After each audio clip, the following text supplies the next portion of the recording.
ستا ورغاون ته مو کړی بیا قیام دی ستا وهرې سیمې هرې برخې ته مو پام دی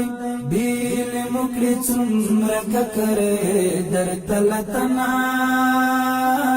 در ریاست الوزراء اقتصادی مرستیال محترم الحاج ملا عبدالغنی برادر آخوند د افغانستان لپاره د چین ولسی جمهوریت له سفیر ښاغلي وانګ یو سره وکتل. په دې لیدنه کې دواړو لورو د افغانستان او چین ترمنځ سترو اقتصادي پروژو د هوکړه شویو مواردو پر عملي کولو او د دې پروژو د عملي چارو پر پیل هر اړخیزې خبرې وکړي. محترم ملا صاحب وویل چین او افغانستان تاریخي اړیکې لري او اسلامي امارت د دغو اړیکو لا پراختیا غواړي. چین په نړیوال اقتصادي فورم کې اوس مهال تر ټولو ښه ځای لري او اسلامي امارت د چین له حکومت څخه غواړي چې په افغانستان کې پانګونه وکړي. د هغه په خبره افغانستان پراخې طبیعي زیرمې لري او اوس مهال په افغانستان کې یو خوندي چاپیریال رامنځته شوی دی. ښاغلي ملا صاحب همداراز له چین هیواده وغوښتل چې افغانستان د یو کمربند او یوه لار پروژه کې ورداخل کړي. د چین لوی سفیر وانګ یو د خپلو خبرو پر مهال وویل چین له افغانستان سره د خپلو اړیکو پراختیا غواړي او په هر حالت کې د نوي حکومت ملاتړ کوي. د هغه په خبره چین په همدې موخه په پلان کې لري چې ډیر ژر به په هغو پروژو چې د چین له لوري پیل شوي وي